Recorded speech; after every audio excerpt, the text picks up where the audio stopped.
It is the number one expense you will have your entire life. Why would you not want to make sure that you are minimizing what you're paying in taxes so that you can maximize your investment? If we can save you $5,000 in taxes, just think, in order for you to make $5,000 or to clear $5,000, some of you have to make $7,500. Some of you might have to make $9,000 or $10,000, like, because you're at such a high tax bracket, right? You guys got to start thinking that way. Like, if you're going to make a $50,000 purchase, it's not just $50,000. It's $50,000 after taxes. So if you're like paying 25%, what's 25% of $50,000? Add that to the car. Right? Add that to the cost. That car is not $50,000. That car is like over $70,000.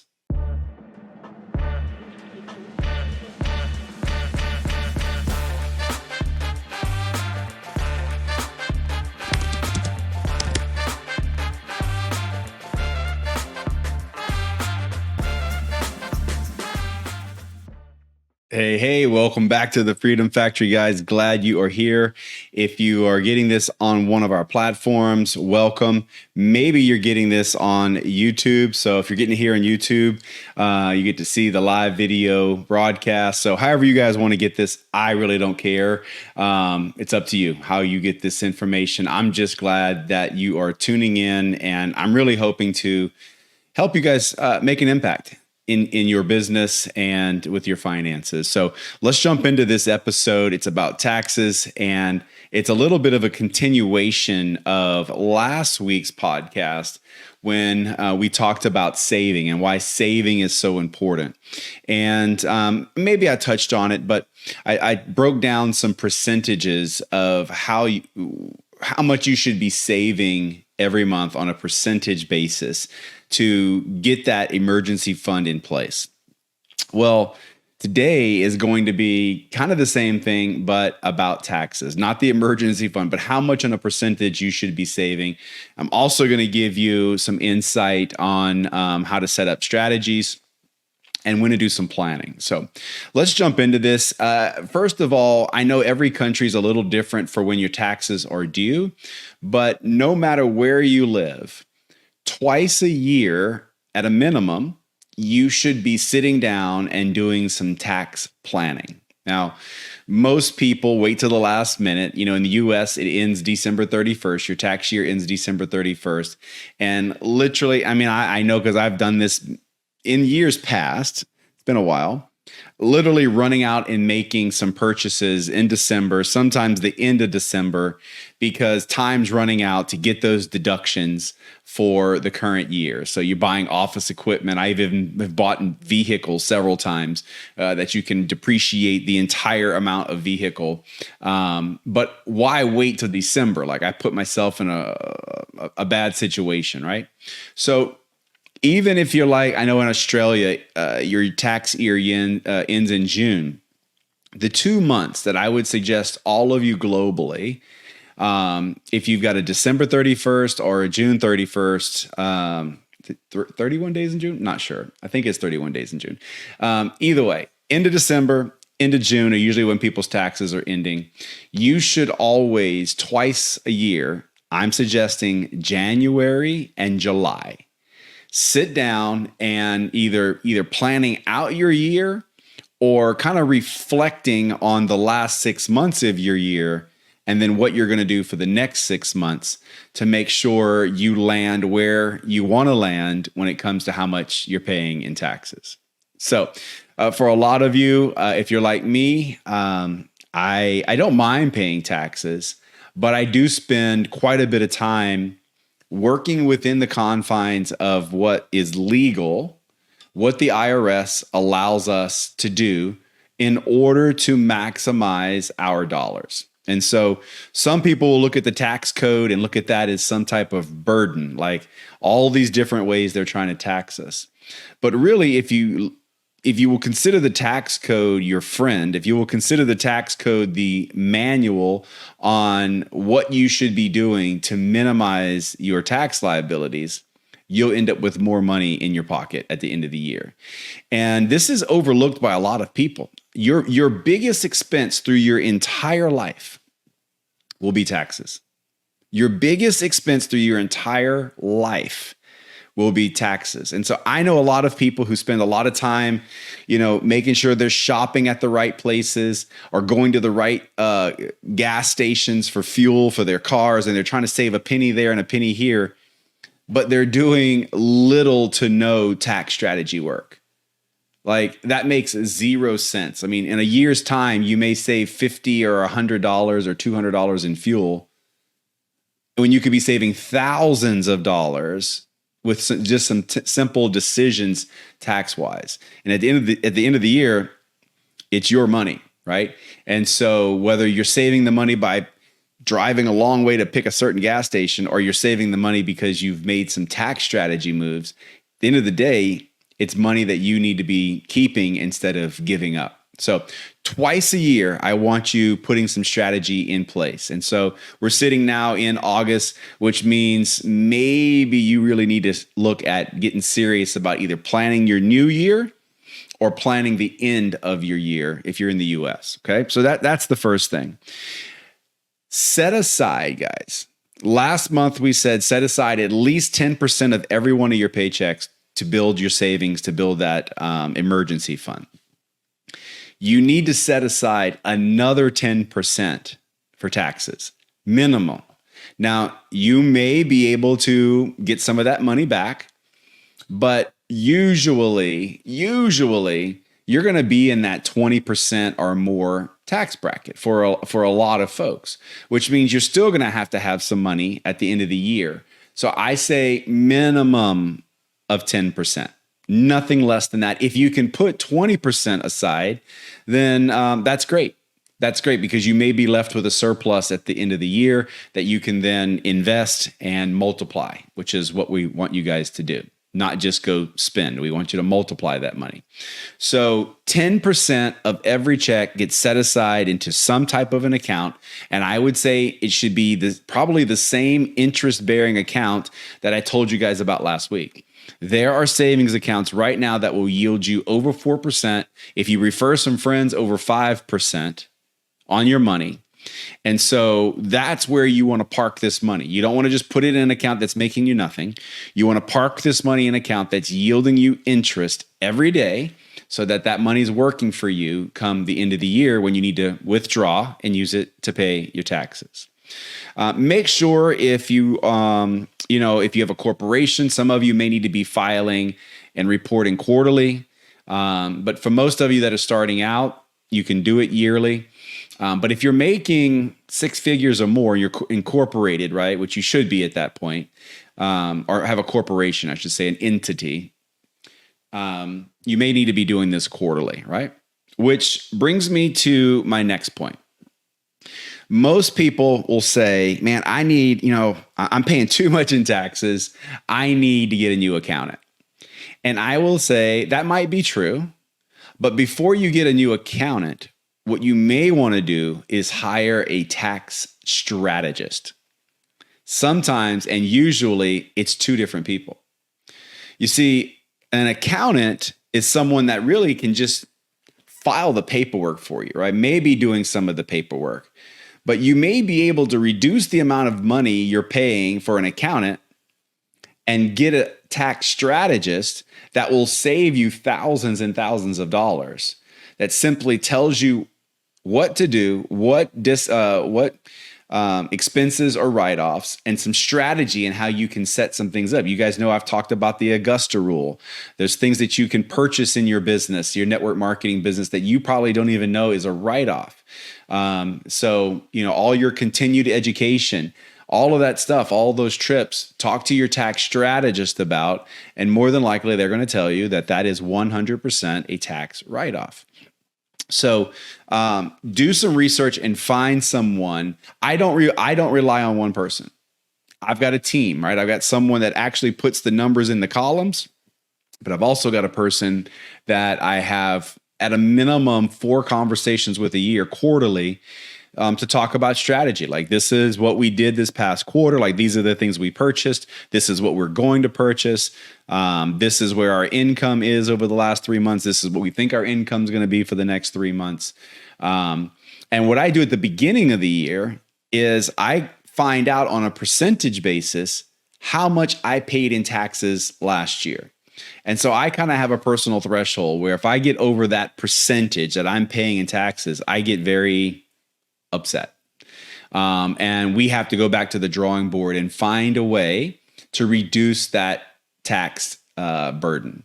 And there's a number of ways you can do it. I mean, you can do it with investment accounts. The government right now is giving tax credits. I just was watching a video. Tesla, I think, is giving a $7,500 tax credit to buy one of their cars. So that's $7,500 that goes to your pocket, right? A tax credit that you otherwise, like if you're going to buy 2 cars, I'm not saying you got to go buy a Tesla. I'm just saying if you're going to buy a car that has no tax credit versus one that has a $7,500 tax credit, you might want to look at that as part of how you're making a decision on what your next car will be. Because at the end of the day, it's dollars in your pocket versus dollars flying into someone else's pocket. Okay. So look at all those things. There's a lot of tax credits out there that you can take advantage of that maybe you wouldn't even know of if you're not listening to the Freedom Factory and you're not using a tax strategist. Okay. Here's another thing. Have a outside firm or outside accountant look at your last 2 returns. Now, of course, there's a fee for it, right? It might be a couple $100 an hour. Talk to them. Like, how many hours do you need? What would be the fee for you to review my last 2 returns? I just want another set of eyes on this to make sure we're catching everything. Because almost certainly the money that you're going to spend on that second set of eyes, you are going to get back in multiple folds by making sure you got more people paying attention to your account. Because just like most firms, people get lazy. Your accountant may get lazy. Your accountant may just have done your books for so many years. They kind of just think it's year in, year out. It's the same thing. And they're not paying attention to all of the tax laws that are in place, the tax credits that are in place, or some of the expenses you incurred. And a new set of eyes might do that for you.